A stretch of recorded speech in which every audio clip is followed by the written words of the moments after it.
തൃപ്രങ്ങോട്, പുറത്തൂർ, മംഗലം പഞ്ചായത്തുകളിലെ കുടിവെള്ള പ്രശ്നത്തിന് ശാശ്വത പരിഹാരമായി വിഭാവനം ചെയ്ത ജൽജീവൻ പദ്ധതിയുടെ പുരോഗതി വിലയിരുത്തുന്നതിനായി Thavanur MLA advocate VS Joy ഉദ്യോഗസ്ഥരുടെയും ജനപ്രതിനിധികളുടെയും യോഗം വിളിച്ചു ചേർത്തു.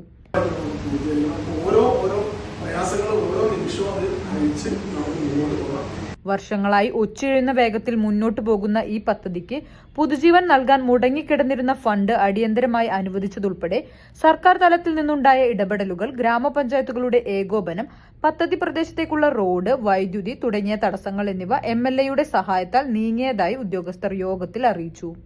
16 മാസം കൊണ്ട് 23,000 കുടുംബങ്ങൾക്ക് കുടിവെള്ള കണക്ഷൻ നൽകാൻ കഴിയും വിധം പ്രവൃത്തികൾ ക്രമീകരിക്കുവാൻ യോഗത്തിൽ ധാരണയായി. വീടുകളിലേക്ക് വിതരണ പൈപ്പുകൾ സ്ഥാപിക്കുന്ന പ്രവർത്തനങ്ങൾ ഗ്രാമപഞ്ചായത്ത് തലത്തിൽ ഏകോപിപ്പിക്കുന്നതിന് 3 പഞ്ചായത്തുകളിലും വിപുലമായ യോഗം ചേരാൻ തീരുമാനമായി. തൃപ്രങ്ങോട് ഗ്രാമപഞ്ചായത്ത് ഹാളിൽ ചേർന്ന യോഗം അഡ്വക്കേറ്റ് VS ജോയ് MLA ഉദ്ഘാടനം ചെയ്തു. Tirur block panchayat president Shabna teacher പരിപാടിയിൽ അധ്യക്ഷത വഹിച്ചു. ഗ്രാമപഞ്ചായത്ത് പ്രസിഡന്റുമാരായ മുജീബ് പുളയ്ക്കൽ, റംല ടീച്ചർ, ജസ്ന ബാനു, വൈസ് പ്രസിഡന്റുമാരായ AK സലീം, പ്രഭാകരൻ പുറത്തൂർ, VP ഫൗസിയ, ജില്ലാ പഞ്ചായത്ത് അംഗം ആരതി പ്രദീപ്, മുസ്തഫ ഹാജി, അഷ്റഫ് ചെമ്മല തുടങ്ങിയവർ സംസാരിച്ചു. തുടർന്ന് MLAയുടെ നേതൃത്വത്തിൽ പദ്ധതി പ്രദേശം സന്ദർശിച്ചു.